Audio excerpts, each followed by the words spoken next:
How to turn off SMS on your Facebook Messenger.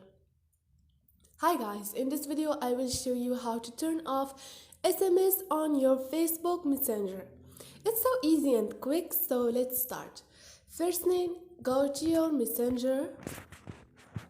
Go to your setting by click on your profile and scroll down, click on SMS. Now you should turn off the first option. Click on it, and now to stop using Messenger for SMS, go to your phone's default app setting and choose a new default SMS app. Click on See Defaults App Setting and click on SMS app and choose Messaging, and this is it. Wait for a second, and now you did turn it off, this option. Hope this video was helpful to you, and if you liked the video, don't forget to subscribe and like.